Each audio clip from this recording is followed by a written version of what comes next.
दोस्तों आज के इस वीडियो में हम जानेंगे कि कई वर्षों के बाद बिहार में 20 अगस्त से ही जमीन सर्वे का कार्य शुरू कर दिया गया है। तो ऐसे में अगर आपके भी पंचायत में जमीन सर्वे का कार्य शुरू हुआ है तो अब आपको अपने ज़मीन की सर्वे करवाना होगा। और सर्वे करवाने के लिए आपको ज़मीन सर्वे फॉर्म जो प्रपत्र 2 है वो फॉर्म और वंशावली फॉर्म भरकर आपको देना होगा। बहुत सारे व्यक्ति सर्वे फॉर्म यानी प्रपत्र 2 जो है उसमें जानकारी गलत भर है, तो उससे आपको नुकसान ही देखने को मिलेगा। जब सर्वे समाप्त होंगे, खतियान जारी किया जाएगा तो उसमें आपकी जो भी ज़मीन के विवरण सब होंगे वो आपको जो सो गलत देखने को मिलेंगे, त्रुटि रहेंगे, तो उससे आपको परेशानी भी होगा। तो आगे इस वीडियो में आपको स्टेप बाय स्टेप पूरे बारीकी से पेन से भर के आपको सर्वे फॉर्म अर्थात प्रपत्र 2 फॉर्म कैसे भरेंगे, इस फॉर्म को भरने की पूरी प्रक्रिया बताएंगे। वीडियो को अंत तक देखते रहिए। मेरा नाम है राजकुमार और आपका अपना ही चैनल राजकुमार में आपको स्वागत है। तो चलिए वीडियो शुरू करते हैं। फ्रेंड्स, वीडियो आगे से पहले हमेशा की तरह आपसे एक रिक्वेस्ट है, वीडियो पसंद है वीडियो को लाइक कर दीजिए और इसी तरह जानकारी के लिए आप हमारे चैनल को सब्सक्राइब कर लीजिए, साथ में बेल आइकन को ऑन कर लीजिए। तो दोस्तों बिहार में जमीन सर्वे का कार्य शुरू कर दिया गया और जमीन सर्वे कराने के लिए आपको ये प्रपत्र 2 वाला फॉर्म भरना होगा। अब बहुत सारे रैयत धारक यही फॉर्म भरने में गलतियां करें और हो सकता है कि इस फॉर्म में गलती भरने के कारण आगे उन्हें भूमि में जो सर्वे किया जाएगा उसमें भी गलती देखने को मिले।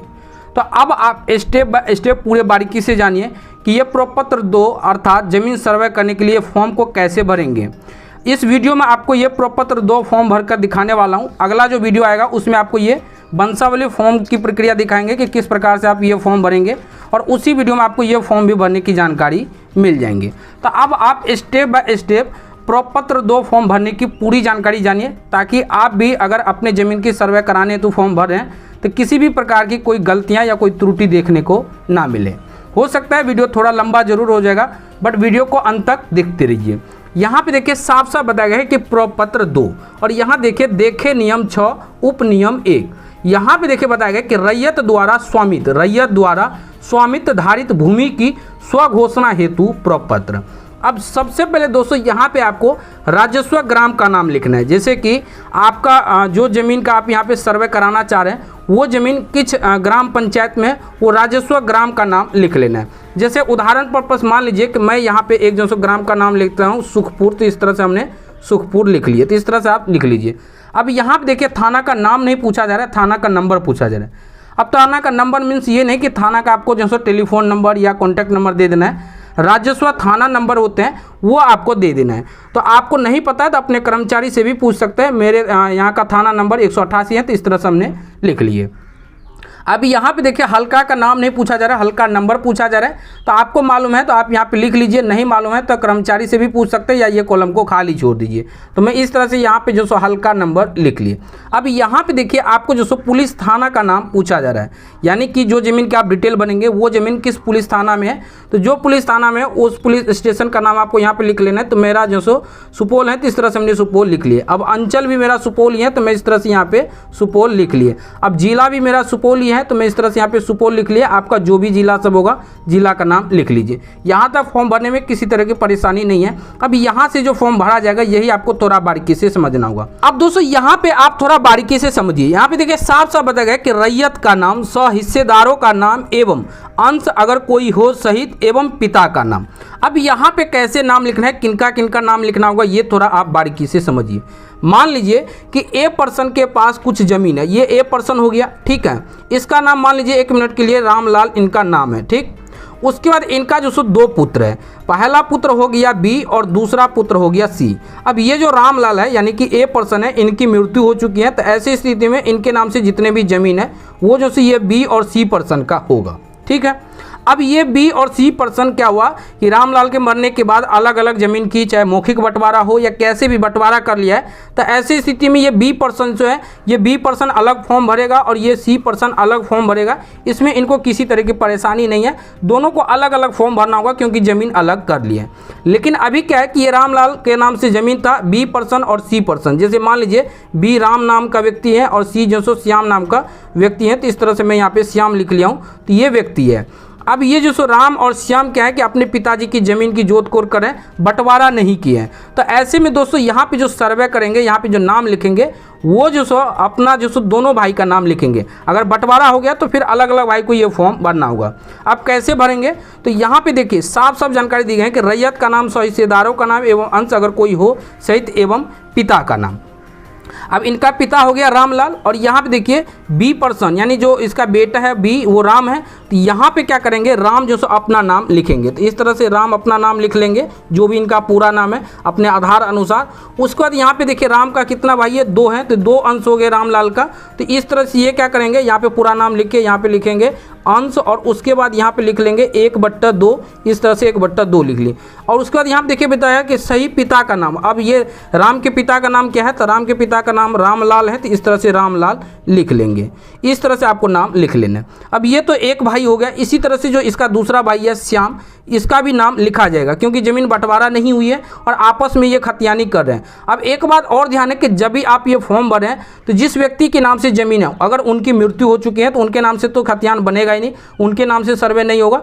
जो उत्तराधिकारी होंगे, जो उनके वंशज होंगे, उन्हीं के नाम से यहाँ पे जो सो सर्वे होने वाले, तो उन्हीं का पूरा डिटेल भरना है। अब यहाँ पे दोस्तों आपको जो सो इनके दूसरा बेटा जो ये श्याम है उनका नाम लिखना है। इस तरह से आपको क्या करना है, जो भी आपका नाम होगा, मैं उदाहरण पर्पस यहाँ पे नाम ले रहा हूँ, तो इस तरह से श्याम लिखना है जो भी इनका पूरा नाम होगा। और उसके बाद यहाँ पे आपको इस तरह से अंश करके जितना भी अंश है 1/2 है तो 2 लिख दिए।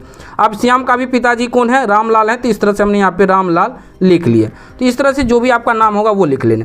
अब यहाँ पे देखिए अस्थाई पता पूछा जा रहा है। अस्थाई पता मीन्स हो गया कि ये जो राम है और श्याम है इनका अस्थाई पता, परमानेंट एड्रेस क्या है। तो परमानेंट एड्रेस जो भी होगा वो आपको लिख लेना है। जैसे कि आपको पहले क्या करना है, ग्राह करके इसलिए, और यहाँ पे आपको ग्राम का नाम लिखना है। उसके बाद आपको जो है यहाँ पे पंचायत का नाम लिख लेना है इस तरह से। उसके बाद यहाँ पे आप थाना का नाम लिख लीजिए, उसके बाद जिला का नाम लिखिए, और इस तरह से आपको पूरा एड्रेस लिख लेना है। तो जैसे ग्राम मान लीजिए मेरा सुखपुर है, तो इस तरह से हमने सुखपुर लिख लिए। उसका जिला जो सो मेरा सुपौल है, तो इस तरह से मैं यहाँ पे सुपौल लिख लिए। तो एक तरह से बुझिए कि यहाँ पे आपको अपना जो सो पूरा पता लिखना है जो आपका स्थायी पता है। अब यहाँ पे दोस्तों देखिए यहाँ पे खाता पूछा जा रहा है। तो जैसे कि बैंक अकाउंट का खाता होते हैं ना, इसी तरह से ज़मीन की भी खाता होते हैं। तो आप अपने दस्तावेज पे देख लीजिएगा, उस पर खाता नंबर दिया होगा, तो वो खाता नंबर लिख लेना है। मान लीजिए उदाहरण पर्पस मेरी ज़मीन की खाता नंबर 625 है, तो इस तरह से हमने 625 लिख लिए। इसी तरह से ये जो रामलाल है, यानी कि राम और श्याम का जो पिताजी ये रामलाल है, इसके पास और कोई ज़मीन है और कोई खाता है, तो वो ज़मीन का डिटेल आपको ये वाले कॉलम में लिख लेना होगा जितने भी है। अगर एक ही है तो एक लिखना है, बाकी खाली छोड़ना है। उसके बाद दोस्तों कि यहाँ पे आपको खेसरा नंबर पूछा जा रहा है। तो ये जो ज़मीन का खाता नंबर दिए हैं 625, इस ज़मीन का खेसरा नंबर क्या है। मान लीजिए कि खेसरा नंबर 635 है, तो इस तरह से हमने 635 लिख लिया। अब एक ही खाता में क्या होते हैं कि दो जो सो खेसरा होते हैं। तो मान लीजिए और कोई खेसरा है तो यहाँ पे आप लिख सकते हैं, जैसे कि मान लीजिए एक जो सो 636 है, तो इस तरह से हमने लिख लिया। अगर नहीं होगा तो ये आपको नहीं लिखने की आवश्यकता है। अब यहाँ पे देखिए आपको रकबा पूछा जा रहा है, रकबा एकड़ डिसमिल में। अब जो ज़मीन के आप सर्वे करा रहे हैं उस ज़मीन का रकबा कितना है। तो मान लीजिए कि उस ज़मीन का रकबा है 1 एकड़, तो पहले आपको क्या करना है, 1 इस तरह से एकड़ लिखना है, और उसके बाद मान लीजिए 10 डिसमिल है तो आपको 10 करके डी करके डिसमिल लिख लेना है। इस तरह से आपको लिखना है। फॉर्म छोटा है तो थोड़ा बारीकी से लिखिएगा ताकि सामने अधिकारी जो भी चेक करे तो उन्हें साफ साफ समझ में आए कि आप क्या क्या जानकारी यहाँ पे दर्ज की है। अभी यहाँ पे दोस्तों क्या आपको जो ज़मीन की चौहद्दी पूछा जा रहा है। अब चौहद्दी थोड़ा बारीकी से समझिए, और कौन सा चौहद्दी लिखना है ये आपको थोड़ा बारीकी से समझना होगा।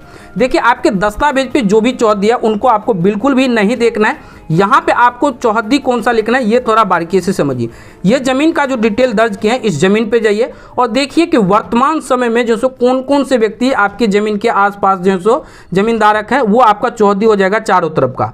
उदाहरण पर्पस मान लीजिए कि ये आपका जो सो एक ज़मीन है, यहाँ पे आपका ज़मीन है, ठीक, ये आपका ज़मीन हो गया। ये एक आपका बगल का है, ये बगल का है, ये बगल का है, ये बगल का। तो इन चारों का क्या नाम है वो नाम आपको यहाँ पे लिख लेना है, या फिर ध्यान रख लीजिए, और उसके बाद यही आपको लिखना होगा। जैसे कि आपको जो सो उत्तर में कौन है तो उत्तर करके यहाँ पे लिख लीजिए। जैसे मान लीजिए उत्तर में ए पर्सन है, बी पर्सन है, जो भी नाम है। मान लीजिए कि एक का नाम है श्याम, तो आपको श्याम लिख लेना। मान लीजिए सोहन नाम है तो इस तरह से आपको सोहन लिख लेना उत्तर करके।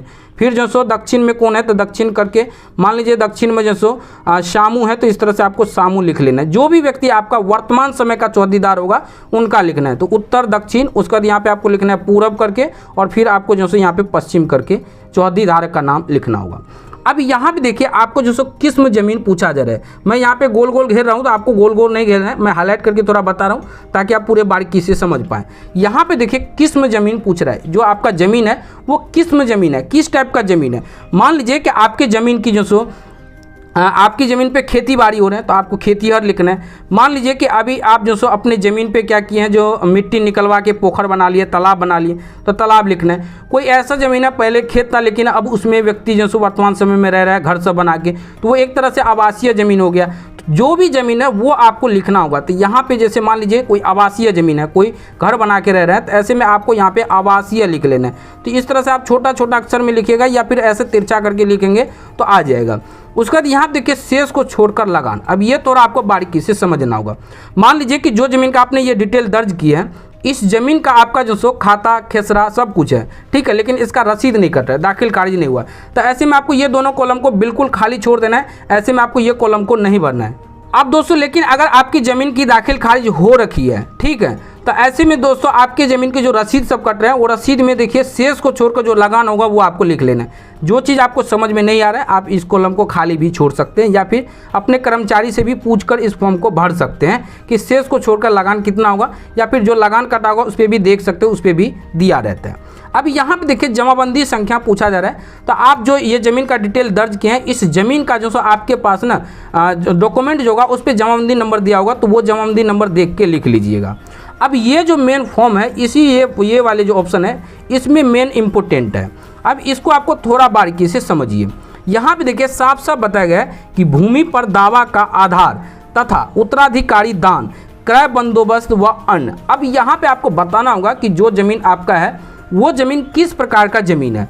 अब यहाँ पे आप समझिए कि जैसे मान लीजिए कि आपके दादा परदादा समय की ज़मीन है और उस ज़मीन की खतियान बनी हुई थी, तो खतियान से आपको जो सो वो ज़मीन प्राप्त हुआ है, तो ऐसे में आपको क्या लिखना है कि जो भी दादा परदादा का है या पिताजी, तो यहाँ पे लिखना है खतियान से पिताजी की ज़मीन मुझे प्राप्त हुआ। इस तरह से आपको यहाँ पे लिख लेना है, या आप ऐसे भी लिख सकते हैं कि खतियान से ज़मीन प्राप्त हुआ है। तो इस तरह से आप खतियान से ज़मीन प्राप्त हुआ है, इस तरह से आप लिख सकते हैं, या दादा परदादा थोड़ा हाईलाइट कर देंगे तो ताकि बारीकी से समझिए। अब मान लीजिए कि कोई व्यक्ति क्या होते हैं कि सरकारी ज़मीन पे जाके रहने लगे हैं, तो सरकारी ज़मीन पे जब भी रहते हैं ना, तो उनको सरकार द्वारा एक जो सो पर्चा दिया जाता है, वो बंदोबस्ती पर्चा होते हैं। तो आपको यहाँ पे साफ साफ लिख लेना है कि बंदोबस्ती पर्चा से मुझे सो प्राप्त हुआ है, बंदोबस्ती ज़मीन है। तो इस तरह से आप यहाँ पे पूरी जानकारी को हाईलाइट कीजिए ताकि सामने वाले को समझ में आए। अब जैसे आप ये फॉर्म भर देंगे, इसमें कुछ समझ में नहीं आ रहा है, तो अधिकारी क्या होंगे कि उनको समझ में नहीं आएगा, ये फॉर्म को हटा देगा, या हो सकता है कि उनको एंट्री करने समय गलती हो जाए, तो इसमें फिर आपकी ज़मीन में त्रुटि हो जाएंगी। तो इस तरह से आप जो सो ज़मीन का क्या है, जो ज़मीन पे आप दावा करें किस प्रकार का ज़मीन है, खतियानी है तो खतियानी लिखना है, कोई सरकारी मिला है तो आपको लिखना है बंदोबस्ती से प्राप्त ज़मीन हुई है, इस तरह से आप लिख सकते हैं, या फिर सरकारी ज़मीन जो सो मुझे प्राप्त हुए हैं, तो इस तरह से आप लिख लीजिए। या फिर मान लीजिए कि आपके पिताजी जो सो ज़मीन की खरीदारी किए थे, ठीक है, आपके पिताजी की मृत्यु हो चुकी है और उस ज़मीन की केवाला भी है, सभी कट रहे हैं, तो ऐसे में आपको लिखना है कि क्रय से प्राप्ति भूमि या फिर केवाला से प्राप्ति भूमि। तो इस तरह से आप लिख सकते हैं। अब जैसे आपके पिताजी के नाम के केवाला पे है, तो ऐसे में लिखना है कि पिताजी के नाम क्रय की गई ज़मीन से प्राप्ति हुई है। तो इस तरह से आप लिख सकते हैं, सामने वाले को समझ में आ जाए कि आप क्या बताना चाह रहे हो और किस प्रकार का ये आपका ज़मीन है, आप किस तरह से इस ज़मीन के उत्तराधिकारी हुए, ये आपको यहाँ पे लिख लेना। अब यहाँ पे दोस्तों क्या आपको पूछा जा रहा है कि अभियुक्ति अगर कोई हो, तो इस तरह से आपको लाइन नहीं खींचना है, मैं सिर्फ आपको बता रहा हूँ। अब यहाँ पे आपको ये वाले कॉलम में क्या भरना होगा, जैसे ये ज़मीन का आपने डिटेल जो दर्ज किया है, ये ज़मीन पर अगर किसी तरह का वाद विवाद है, कोर्ट मुकदमा चल रहे हैं, तो ऐसे में आपको यहाँ पे वो जानकारी दर्शाना होगा। जैसे कि वाद संख्या आपको लिख लेना है, इस तरह से वार्ड संख्या इतना, ठीक है। उसके बाद ये जो सो इस कोर्ट में मेरा जो सो यहाँ पे केस चल रहा है, केस नंबर इतना हो गया, इतने तारीख को सुनवाई हुआ था, इस तरह से आपको यहाँ पे जानकारी लिख लेना है। लेकिन मान लीजिए कि आपकी ज़मीन पे जो सो ये केस मुकदमा नहीं चल रहा है, ऐसे में दोस्तों हो सकता है कि आपकी ज़मीन को कोई कब्जा करके रखा है, तो ऐसे में आपको क्या करना है, यहाँ पे आपको लिखना होगा कब्जा। इस तरह से आप लिख दीजिए कब्जा। कब्जा करके कौन से व्यक्ति जो सो आपकी ज़मीन की कब्जा कर रखें, जैसे मान लीजिए कि राम श्याम प्रसाद मोहन जो सो ये ज़मीन का कब्जा कर रखें, तो इस तरह से आपको राम श्याम मोहन प्रसाद आपको यहाँ पे लिख लेना होगा। तो रामश्याम मोहन प्रसाद इस तरह से हमारी ज़मीन की कब्जा की है। तो फिर जो सर्वे अधिकारी होंगे वो जो सो आपकी ज़मीन की तहकीकात करेंगे और जो जिसके पास ज़मीन का दस्तावेज होगा जिसके नाम से उसकी ज़मीन होंगी। तो यहाँ पे सीधे शब्दों में समझ गए कि अगर आपकी ज़मीन पे किसी भी प्रकार का वाद विवाद है, कोई कब्जा कर रखें, तो ऐसी स्थिति में आपको ये वाले कॉलम को भरना है। अगर किसी तरह का कोई दिक्कत, कोई प्रॉब्लम नहीं है तो आपको ये वाले कॉलम को खाली छोड़ देना है। ठीक, यहाँ तक आप समझ गए। फिर भी अगर आपके मन में कोई सवाल, कोई कन्फ्यूजन आ रहा है तो नीचे कमेंट बॉक्स में आप पूछ सकते हैं। मैं और एक अलग वीडियो ला के उस पर समझाने की पूरी कोशिश करूँगा। अभी यहाँ पे देखिए, यहाँ पे साफ साफ बताया गया कि रैयत का हस्ताक्षर एवं अंगूठा निशान, जो रैयत की यहाँ पे विवरण दर्ज किए हैं, उस रैयत अगर हस्ताक्षर करते हैं, सिग्नेचर करते हैं, तो आपको इस तरह से यहाँ पे सिग्नेचर कर लेना है। इस तरह से मैं डेमो सिग्नेचर कर दिया हूँ। अगर वो सिग्नेचर नहीं करते हैं, अंगूठा निशान लगाते हैं, तो फिर आपको यहाँ पे अंगूठा निशान लगा लेना है।